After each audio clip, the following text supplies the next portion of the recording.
Bien, on va ouvrir la parole de Dieu dans le 4e chapitre de la Bible, 4e chapitre de la Genèse. Et on va parler ce matin d'un regard favorable. Est-ce que Dieu a un regard favorable sur ta vie? Est-ce que Dieu te regarde d'une manière favorable? Et là, ça ne dépend pas de lui, ça dépend de toi. Ça dépend de ce que tu mets en place pour vivre quelque chose de particulier, vivre en accord avec ce que Dieu veut et ce que Dieu attend de toi. Un regard favorable, et nous allons parler de ce thème et de ce texte, de ce passage biblique qui arrive très tôt dans les Écritures, Caïn et Abel. Deux frères qui se sont entretués, surtout l'un par rapport à l'autre, et on va le lire, Genèse 4, verset 1. Adam connut Ève, sa femme. Elle conçut et enfanta Caïn, et elle dit « J'ai formé un homme avec l'aide de l'Éternel. » Elle enfanta encore son frère Abel. Abel fut berger et Caïn fut laboureur. Au bout de quelque temps, Caïn fit à l'Éternel une offrande des fruits de la terre, et Abel, de son côté, en fit une des premiers-nés de son troupeau et de leur graisse. L'Éternel porta un regard favorable sur Abel et sur son offrande. Mais il ne porta pas un regard favorable sur Caïn et sur son offrande. Caïn fut très irrité et son visage fut abattu.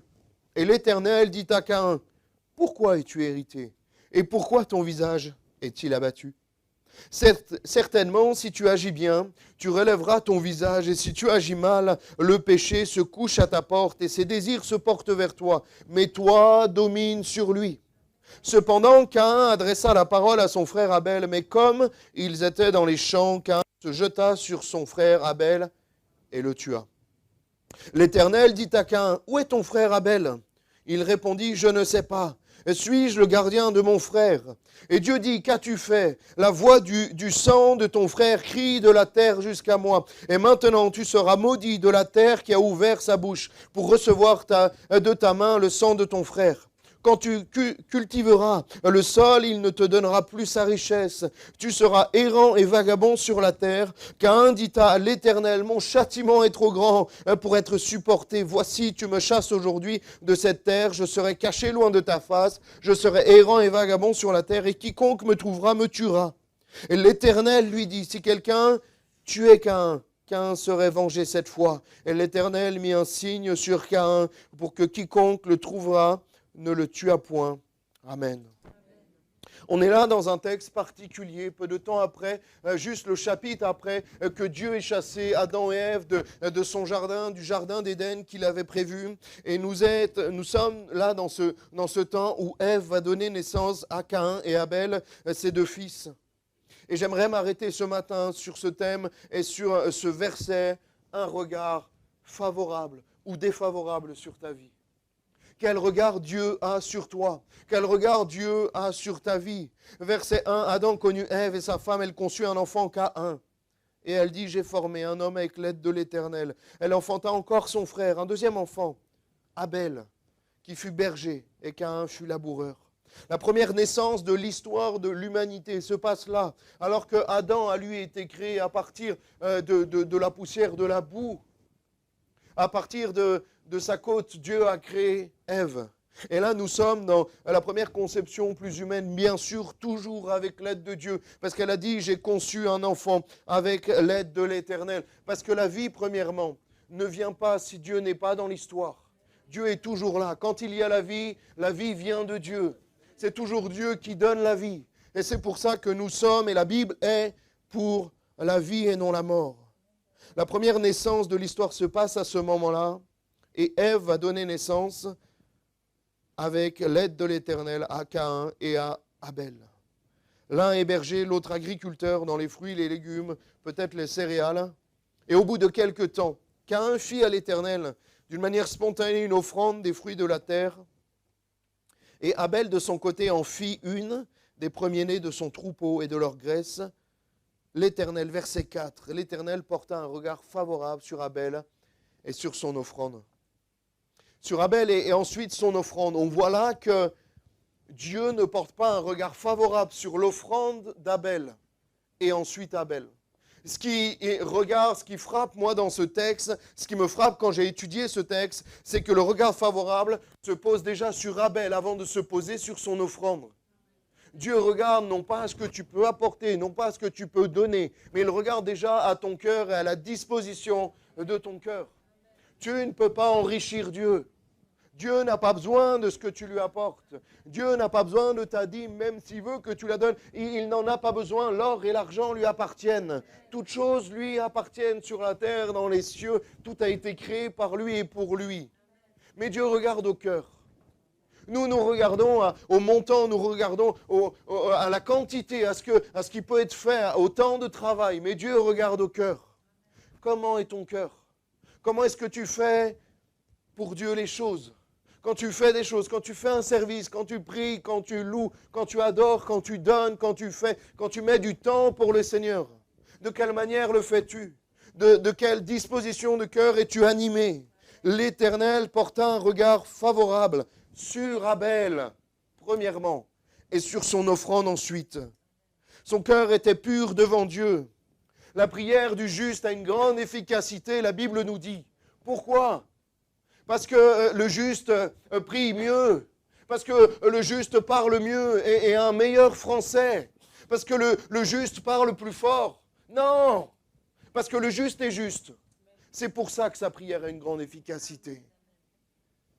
Et Dieu regarde au cœur, non pas parce que son cœur est juste, mais parce que sa prière le devient. C'est pour ça que Dieu regarde, même non pas. C'est pour ça qu'il faut que tu prennes la place dans la prière. Il faut que tu prennes ta place dans l'adoration, dans l'intercession. Parce que Dieu ne regarde pas comme les hommes regardent. Si tu bégayes, si tu conjugues bien, tu fais des fautes de français à l'oral, la grammaire n'est pas bonne.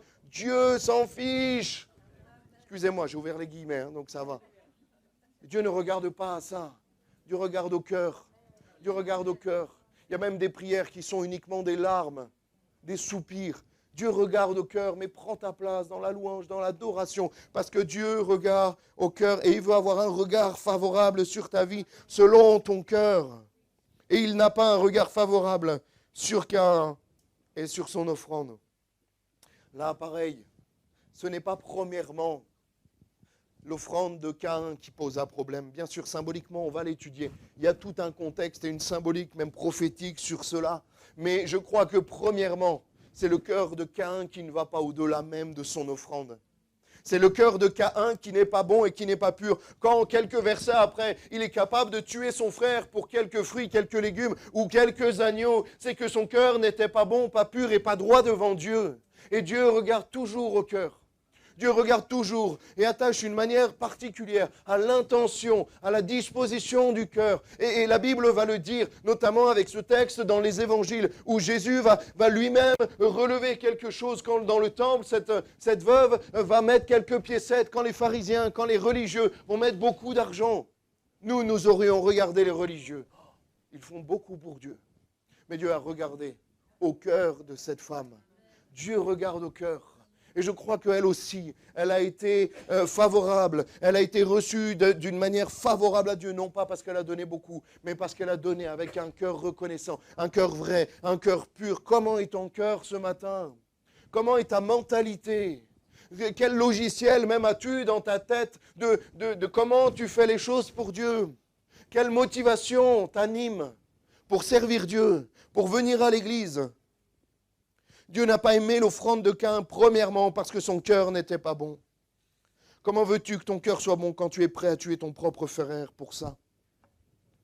La Bible nous dit dans Proverbe 4, 23, « Garde ton cœur plus que toute autre chose, car de lui viennent les sources de la vie. » Garde ton cœur.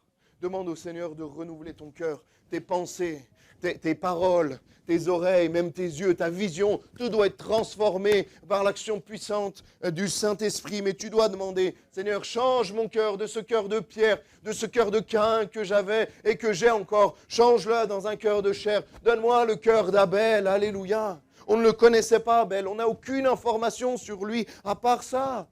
Mais déjà, Dieu avait un regard favorable, parce que même si son cœur n'est pas pleinement détaillé dans la parole de Dieu, Dieu connaissait déjà le cœur d'Abel. Et Dieu connaît ton cœur. S'il est bon ou mauvais, s'il est favorable ou défavorable. Tu peux tromper les hommes, et je le dis souvent, tu peux tromper le pasteur même peut te tromper et de mettre un beau costume, le micro-cravate. J'ai pas de cravate moi, vous avez remarqué, j'aime pas trop les cravates. Que Dieu bénisse les gens. Ouais, Nali, il avait une belle cravate. Le nœud, c'est pas Claude qui l'a fait, mais il a une belle cravate. On t'aime, Nali, on t'aime. Alléluia. Ah, on l'aime? Amen. Mais Dieu regarde au cœur. Dieu regarde au cœur. Tu peux tromper les hommes. Et il va le dire, c'est au travers, et Dieu va le dire au prophète Samuel, quand il est dans la maison du père de David. Dieu regarde au cœur. Les hommes regardent à ce qui frappe les yeux, mais Dieu regarde au cœur. Et là, il va choisir celui que personne n'avait choisi, celui que son père n'avait même pas choisi. C'était peut-être le moment le plus important de l'histoire de cette famille, le prophète Samuel. C'était quelqu'un à cette époque. Il venait à la maison et son père l'a dénigré. Ne l'a même pas invité, mais Dieu l'avait choisi. Parce que Dieu avait un regard favorable sur le cœur de David, qu'il ait dit qu'il avait un cœur semblable au cœur de Dieu. Wow. J'aimerais tellement que Dieu dise ça de moi.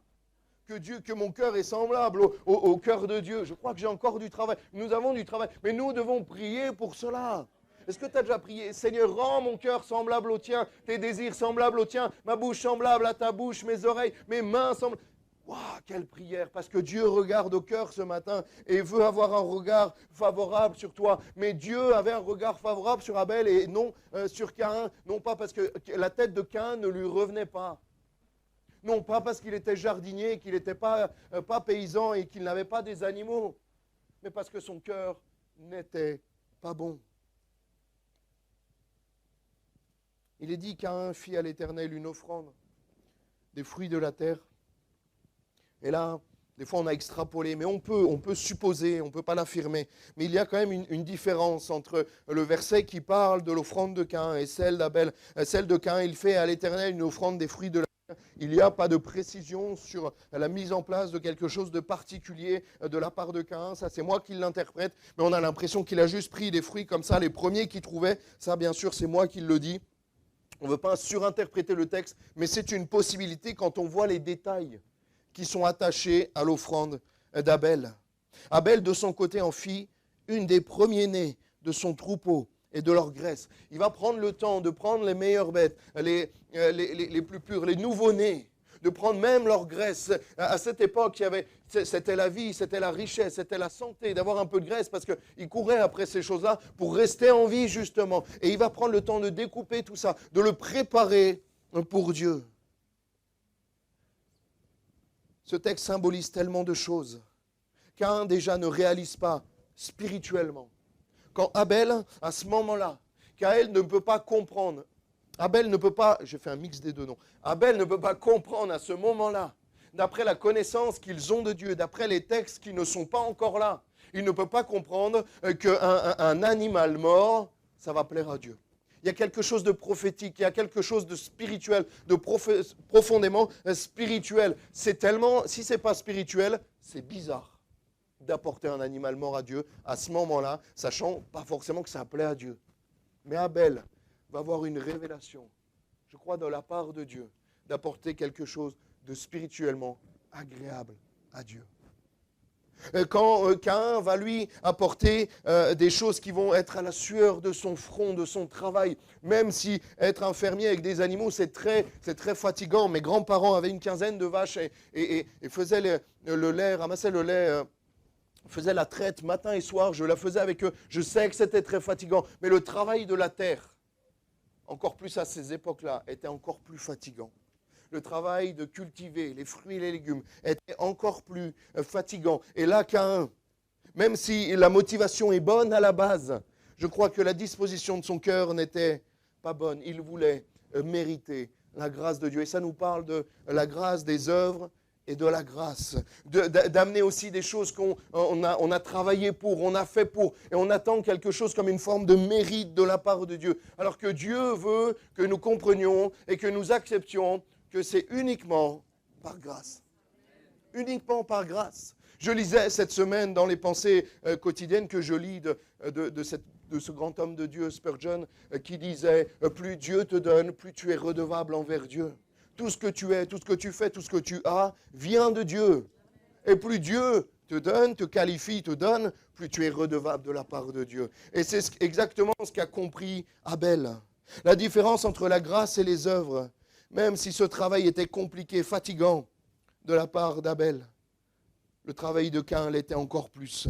Mais cette séparation entre Dieu et les hommes ne se comble pas par des légumes, ne se comble pas par le fruit d'une terre maudite. On est là au chapitre 3 de la Genèse. Pour ceux qui étudient un peu la parole et qui connaissent leur Bible, c'est-à-dire tout le monde, alléluia, au chapitre 3 de la Genèse, Dieu va chasser Adam et Ève du jardin d'Éden. Et il va maudire la terre. Il va maudire la terre.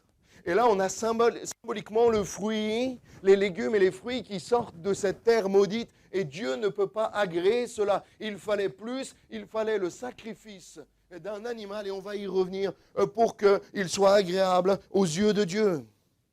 Il est impossible qu'Abel ait compris cela de lui-même. Il n'y avait pas encore cette notion de sacrifice. La loi mosaïque de Moïse n'était pas encore établie. Mais Dieu, je le crois, lui a révélé d'une manière particulière de ce qu'il voulait, de ce qu'il attendait. Et la révélation et le salut en Jésus, aujourd'hui, ne passe que par une révélation. Tu peux lire la biographie de Jésus, tu peux lire la Bible matin, midi et soir. Si tu n'ouvres pas ton cœur, s'il n'y a pas une révélation puissante du Saint-Esprit qui te convainc de péché, justice et de jugement, tu ne pourras pas toucher la grâce de Dieu. Aspire à cette révélation, et c'est pour ça que des fois, j'ai jamais compris ce principe, mais en fait il est biblique. Il y a des théologiens qui ne sont non-croyants. Ils étudient la Bible. Il y a des gens, j'avais des chrétiens, ils m'ont dit, dans ma famille il y a un théologien, mais il ne croit pas en Dieu. Mais comment peux-tu étudier la Bible sans croire en Dieu ? Et ils connaissent la Bible mieux que nous-mêmes, tous réunis.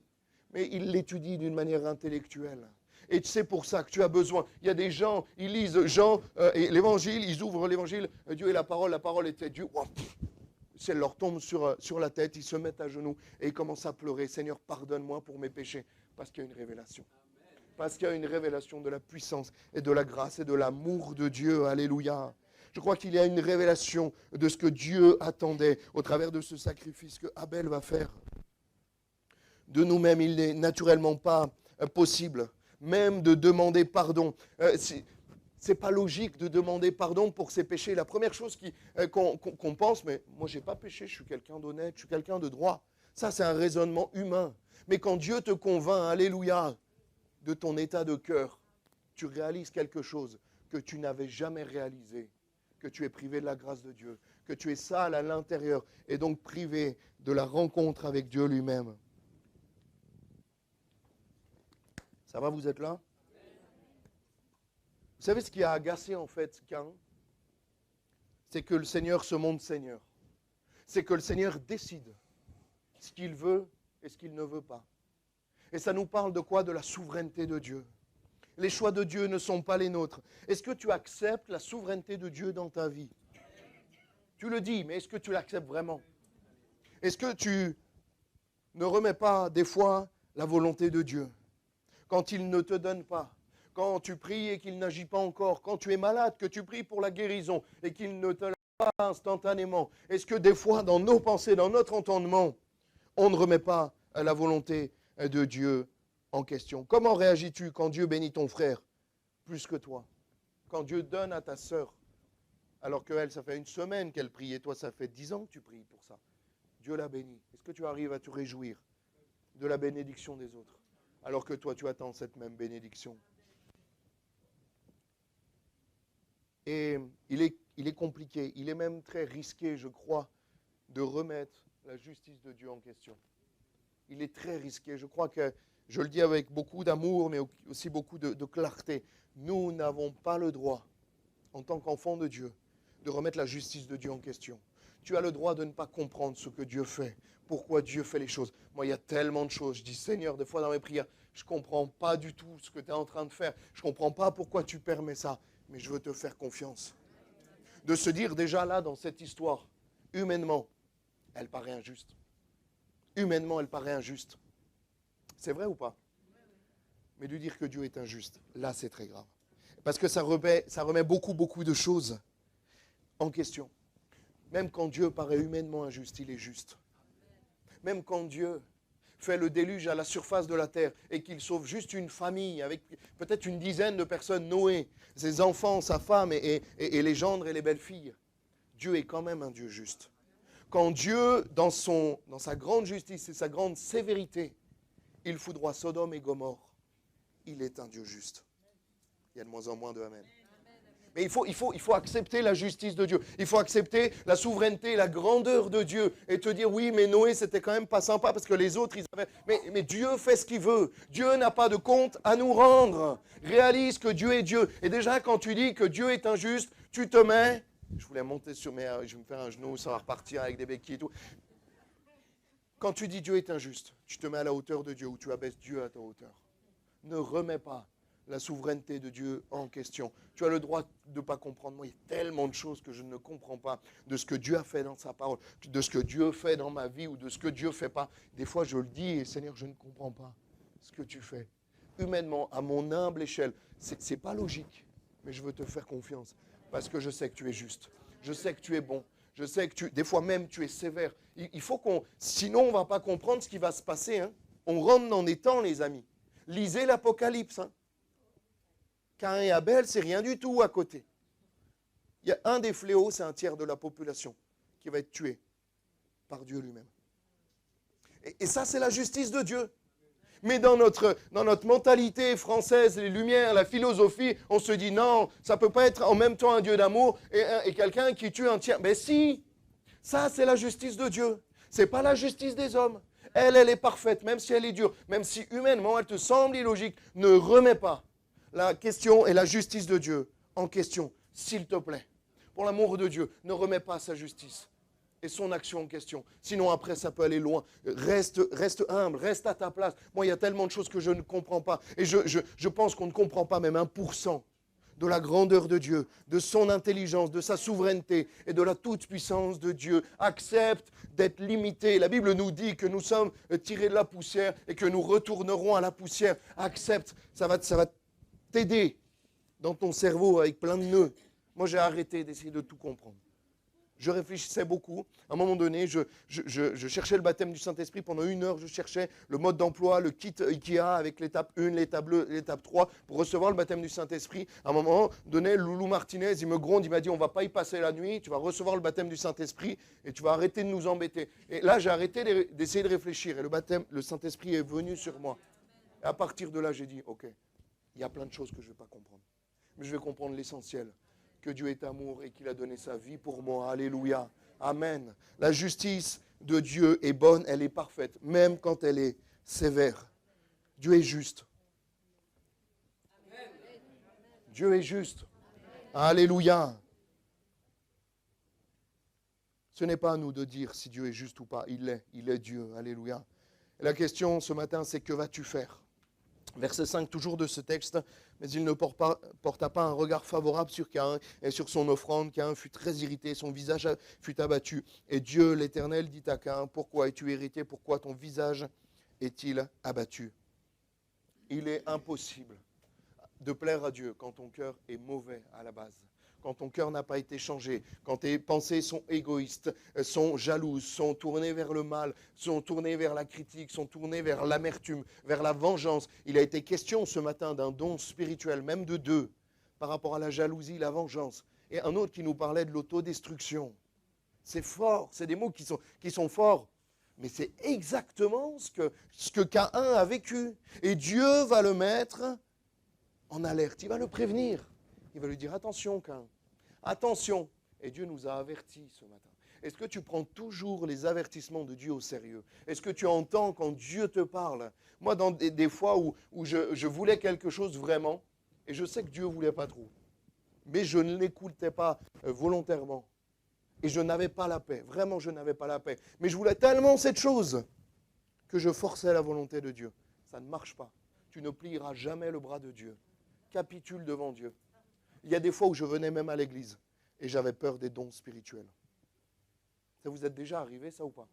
Tu as peur de, Seigneur, parle, mais pas trop précisément, parle précisément pour les autres, mais pas pour moi. Vous rigolez, mais je vous connais, je me connais, on se connaît et on sait.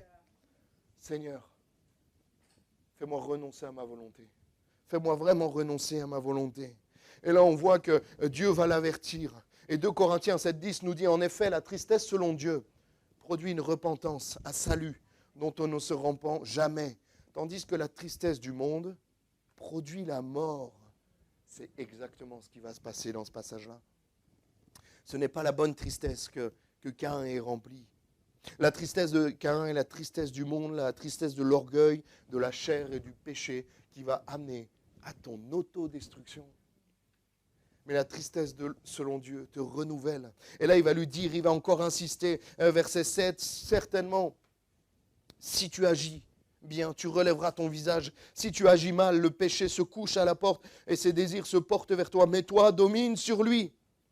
Il le met en garde et Dieu nous met en garde par rapport au péché. Il dit, mais attends, là, c'est pas encore trop tard. Reprends-toi, ne continue pas sur cette voie. Et Dieu avertit souvent dans les dons spirituels. Verset 8. Cependant, aïe, ce mot, c'est pas le bon signe là. Caïn adressa la parole à son frère Abel, mais comme ils étaient dans les champs, Caïn se jeta sur son frère Abel et le tua. Dieu va le mettre en garde quand il va s'irriter et Dieu va parler directement du péché qu'il va dominer sur lui. Comment vas-tu réagir et comment réagis-tu quand le péché se couche à ta porte? C'est la Bible qui le dit. Quand le péché se couche à ta porte, quand ses désirs se portent vers toi, réagis d'une manière spirituelle. La Bible dit, et Dieu va dire lui-même, agis de la bonne manière quand le péché se couche à ta porte. Cependant, Caïn ne va pas répondre à Dieu, qu'il le met en garde, il ne va même pas échanger avec lui. Vous imaginez, Dieu lui parle lui-même, il lui parle d'une manière audible, il va lui dire, ne fais pas ça, attention, tu es en train de t'irriter, tu vas sur un chemin qui n'est pas bon pour toi. Et Caïn, mais quelle prétention, ne va même pas répondre à Dieu. Il va directement se rouler dans le péché et laisser sa chair parler. Prends en compte les avertissements du Seigneur au travers des conseils, de la prédication des anciens, du pasteur. Ne te borne pas, ne sois pas têtu. Les fois où j'ai été têtu, les fois où je me suis borné, et même moi dans ma vie où je n'ai pas écouté des conseils de pasteurs, de frères qui étaient là, de frères sages, intelligents, d'une intelligence spirituelle, qui m'ont dit, Samuel, ne fais pas ça, attention, là tu es en danger. Je l'ai fait quand même, je me suis rétamé. C'est pas du savoir rétamé, vous comprenez? Ça va? Des fois j'ai des mots, et on écoute mes prédicateurs. Enfin, mon père il me dit, attention, c'est du patois savoyard, ils ne vont pas comprendre. Même si on était un seul pays avant, le Piémont-Sardaigne, alléluia. Bon, c'est une autre histoire. Vous m'emmenez sur des traverses, là. Domine sur le péché. Domine. Est-ce que tu luttes encore avec le péché? Ou est-ce que tu as capitulé vis-à-vis de ce péché et en fait tu t'es acclimaté? Tu as accepté ce péché et il ne te dérange même plus dans ta vie. Tu dis, de toute façon, la chair est faible. L'esprit est bien disposé le dimanche matin, mais le lundi, la chair est faible. N'accepte pas le péché dans ta vie. Dieu veut que tu sois pur. Dieu veut des sacrificateurs, des souverains sacrificateurs, une assemblée. Alléluia, il s'est fait, il s'est acquis par son sang des femmes, des hommes purs qu'il veut purifier. Non pas par tes forces, mais toi, capitule devant Dieu. Ne capitule pas par rapport au péché, mais capitule devant Dieu et il t'aidera. Alléluia. Dieu avait surtout regardé au cœur de Caïn. Hébreux 11, verset 4, il nous est parlé de la foi d'Abel. Finalement, Abel, on ne l'entend quasiment pas parler, même pas parler. Il fait son offrande, il est tué.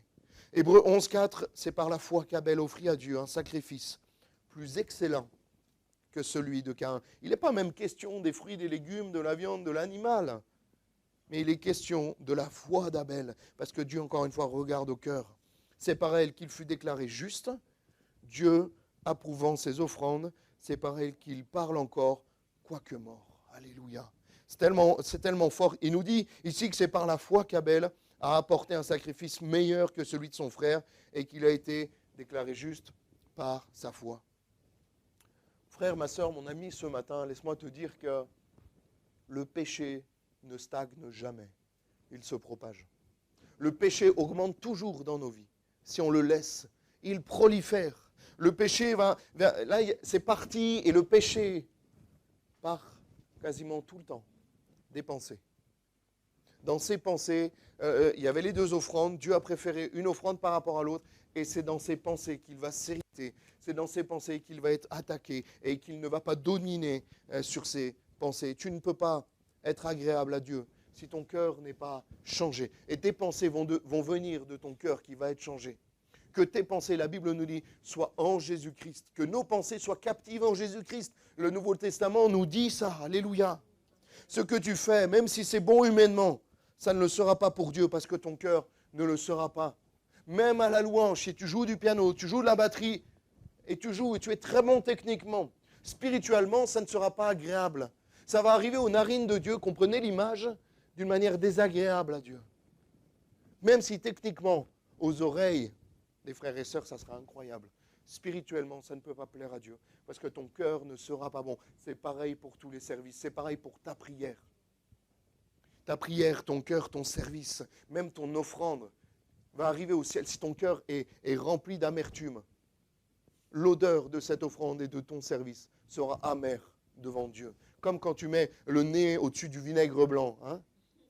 Wow, tu fais comme ça. Tu me prends un bol de vinaigre blanc, tu ne le bois pas, attention, et tu mets ton nez comme ça, c'est fort. C'est exactement pareil. D'une offrande d'un cœur qui n'est pas pur devant Dieu. Et enfin, je voulais voir avec vous ce matin que la grâce est toujours accessible. Je vais finir par ça. C'est tellement important que la grâce est toujours accessible. Verset 9, toujours de ce texte, l'Éternel dit à Caïn, où est ton frère? Vous avez remarqué que j'ai l'impression que c'est le même appel que Dieu faisait dans le jardin d'Éden pour ses parents. Adam et Ève, vous êtes où? Il les cherchait. Il les cherchait non pas parce qu'ils ne savaient pas où ils étaient, mais il leur donne surtout la possibilité de se repentir. Il donne toujours la possibilité de se repentir. Dieu t'aime. Et là, il y a déjà cette notion, alors qu'on est dans le 4e chapitre de la Bible, alors qu'on est là au commencement, alors qu'on est là encore sous la loi de Dieu. Elle n'est même pas encore active, la loi de Dieu. Mais on est déjà sous la loi. Dieu va parler de la grâce. Où est ton frère Abel? Et moi je crois, parce que je crois connaître un petit peu, avec beaucoup d'humilité, mais le cœur de Dieu, je crois que si Abel s'était mis à genoux et avait pleuré sur ce qu'il venait de faire, Dieu l'aurait restauré. Je le crois de tout mon cœur. Je le crois de tout mon cœur. Mais au lieu de ça, il va lui dire, où est ton frère Abel? Et il répondit, je ne sais pas, suis-je le gardien de mon frère? Des fois, on minimise les capacités de Dieu quand même. Hein. On croit que Dieu est bête. C'est vrai, hein? Et là, il croit que Dieu n'a pas vu ce qu'il avait fait. Il se dit, non, mais c'est bon. C'est comme Adam et Ève qui vont... Hop, des petits figuiers. Ça va? Ouais, ça va. On était nus, mais avant, la nudité, elle ne te gênait pas. Mais là, il a dit, mais est-ce que je suis le gardien de mon frère? Comme si mais je ne sais pas ce qui s'est passé. Tu viens de le tuer, Caïn, tu viens de le tuer. Mais il croyait pouvoir cacher ça à Dieu. Tu ne peux rien cacher à Dieu. Sois vrai. C'est une perte de temps de croire, et c'est tellement dangereux de croire que tu peux cacher des choses à Dieu. Quelle insolence il va avoir envers Dieu. Et Dieu, qu'as-tu fait? La première question, c'est où est ton frère Abel? Là, il y a la notion de la confession, il y a la notion de la repentance. Il veut que Abel vienne de tout son cœur auprès de lui et lui dise, mais j'ai tué mon frère, j'ai fait quelque chose que je n'aurais pas dû, j'ai péché contre le ciel et contre toi. Il a envie que ce fils prodigue revienne et dire, Père, pardonne-moi ma faute.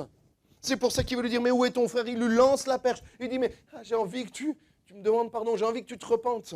Et la deuxième fois, c'est la voix du sang de ton frère crie de la terre jusqu'à moi. Tu n'as pas voulu te repentir. Maintenant, tu vas assumer la conséquence de tes actes. Et là, on va voir il dit, maintenant, tu seras maudit de la terre qui a ouvert sa bouche pour recevoir de ta main le sang de son frère. On monte d'un échelon dans la malédiction et dans le péché. Dans le jardin d'Éden, chapitre 3, je n'ai pas mis la référence, mais vous pourrez lire chez vous. Chapitre 3, quand Dieu va parler à Adam et Ève, au serpent et à Adam et Ève, il va dire la terre est maudite. Mais maintenant, c'est plus non seulement la terre qui est maudite, mais c'est lui qui va être sous la malédiction par rapport à ce qu'il a fait. Et tu seras errant et vagabond. Dieu a maudit la terre à la sortie du jardin d'Éden. Non Adam et Ève. Adam et Ève n'étaient pas maudits, c'est la terre qui était maudite. Mais là, on voit que Caïn va lui porter la malédiction par rapport à son péché parce qu'il ne s'est pas repenti. Et quand tu cultiveras le sol, il te donnera plus sa richesse, tu seras errant et vagabond. Et Caïn dit à l'Éternel, mon châtiment est trop grand pour être supporté. Caïn savait même, s'il n'avait pas encore la loi de Moïse, de ce qu'il avait fait n'était pas bon. Il savait qu'il méritait ça. Il n'a pas essayé à ce moment-là de justifier. Il savait que ce qu'il avait fait était mauvais, qu'il méritait la mort. Mais je crois que même si la terre est maudite sur laquelle nous sommes, tu peux vivre un temps béni. Tu peux être toi-même sous la bénédiction de Dieu. Je crois qu'avant, même que Caïn le tue, je crois qu'Abel était sous la bénédiction déjà. Et je crois que Caïn s'est mis sous la malédiction lui-même, par sa vaine manière de vivre, par sa manière charnelle de vivre. Verset 12, quand tu cultiveras le sol, tu ne te donneras plus sa richesse. Parce que Dieu a mis là une conscience déjà dans le cœur de l'homme, de savoir ce qui est bon et ce qui n'est pas bon. Ce qui déplaît à Dieu et ce qui plaît à Dieu. Vous allez dans n'importe quel pays, tout le monde sait que tuer quelqu'un, c'est pas bien. C'est vrai ou pas? C'est cette conscience du bien et du mal que Dieu a mis dans notre cœur. Et là, on voit que, toujours cette notion de la grâce. Oui, tu es condamné, tu mérites la mort. Caïn, tu mérites la mort. Ce que tu as fait mérite la mort. Mais, alléluia, gloire à Dieu. Verset 15, on est ensemble. Toujours la notion de grâce. L'Éternel lui dit, si quelqu'un tuait Caïn, Caïn serait vengé cette fois. Et l'Éternel mit un signe sur Caïn pour que quiconque le trouva ne le tuât point. C'est tellement merveilleux. Il mérite la mort. Tu mérites la mort à cause de ton péché. Je mérite la mort à cause de mon péché. Nous méritons, vous pouvez tout conjuguer. Nous méritons la mort à cause de notre péché. Mais malgré notre péché, le mot signe, à ce moment-là, ce n'est pas juste le mot signe, ce n'est pas juste un petit clin d'œil, un petit pouce, ce n'est pas ça. Le mot signe dans ce texte, c'est la notion d'alliance. C'est le même utilisé avec Noé. C'est le même après le déluge. C'est le même avec Moïse quand il va délivrer son peuple. Il a fait la même alliance avec Noé, avec Moïse, qu'avec Caïn le pécheur. C'est tellement beau. C'est tellement beau. Non, Dieu n'est pas un Dieu injuste. Pourquoi le péché de Moïse, il l'a pardonné alors qu'il a tué un Égyptien? Et il ne va pas pardonner Caïn. Alors, il l'a pardonné, il lui a fait cette alliance. Et il est capable de se repentir. À ce moment-là, il lui a dit, moi je t'ai donné la grâce. Tu vas payer les conséquences de ton acte jusqu'au moment où tu te repentiras. Parce que moi, j'ai fait une alliance avec toi. J'ai mis un signe, une alliance. Alléluia. Dieu fait signe au premier meurtrier de la terre pour qu'il ne meure pas. Alléluia. Et j'ai envie de dire le dernier meurtrier jusqu'à la croix. Le brigand, il l'a aussi sauvé. Ce jour-là, tu seras avec moi dans le ciel de gloire. Alléluia. Tu n'as pas d'excuse. Tu peux venir à Dieu. Toi, le brigand. Alléluia. Sur YouTube, le plus gros brigand qui n'a pas osé venir parce que tu es un brigand. Mais Dieu veut te sauver. Alléluia. Dieu veut sauver. Abel aussi préfigure Christ. Je vais terminer là-dessus. Ça fait 8 fois que je termine sur quelque chose. Mais là, je vais vraiment terminer. Il est annoncé, Matthieu 23, 35. Les questions d'Abel, plus dans le Nouveau Testament que dans l'Ancien Testament, afin que retombe sur vous tout le sang innocent répandu sur la terre, depuis le sang d'Abel, le juste, jusqu'au sang de Zacharie. Le sang d'Abel, le juste. Luc va parler d'un prophète même, en citant Abel dans un autre texte. Jésus était encore plus innocent et lui aussi a été tué. Abel préfigure la notion de sacrifice. Et là, dans le chapitre 3, le chapitre 4 de la Genèse, il est question, Genèse 3, verset 20, je crois, ou 21, il est question du sacrifice d'un animal, déjà pour les habiller. Ça nous parle aussi de l'agneau. Le premier animal humain, tout confondu, qui a donné sa vie, c'est un agneau. Et elle lui a été prise par Dieu lui-même. Le premier homme qui a été tué, c'était un berger. C'est tellement beau de réaliser que le berger, le divin berger Jésus-Christ, a donné sa vie. Alléluia. Et j'aimerais dire à quelqu'un ce matin, ce n'est pas le sang d'Abel qui crie, c'est le sang de Jésus qui crie encore, de la croix qui crie pour toi. Et il ne crie pas n'importe quoi, il crie ton nom. Il crie Christian, il te dit, mais sois sauvé. Véronique, sois sauvée. Et mets ton nom après cela et sois sauvée. Le sang de Christ crie encore. Comme le sang d'Abel, la voix du sang de ton frère crie de la terre jusqu'à moi. Le sang de Jésus crie du mont Golgotha ce matin jusqu'à toi. Pour que tu reviennes, pour que tu viennes, alléluia. La voix du sang de ton frère crie de la terre jusqu'à moi. La voix du sang de notre grand frère, de notre Père Jésus-Christ, alléluia, crie jusqu'à nous. Le sang que Caïn avait sur les mains crie la malédiction et la mort. Et le sang de Christ, qui parle encore aujourd'hui, nous parle et nous crie la vie et la bénédiction et la vie éternelle. Alléluia. On va prier, on va demander au Seigneur de nous bénir dans ces temps. Et on prend juste un verset 4, 25, Genèse 4, 25. Et il est question d'Adam, connut encore sa femme. Elle enfanta un fils et l'appela du nom de Seth. Le nom de Seth, donc après le meurtre d'Abel par Caïn.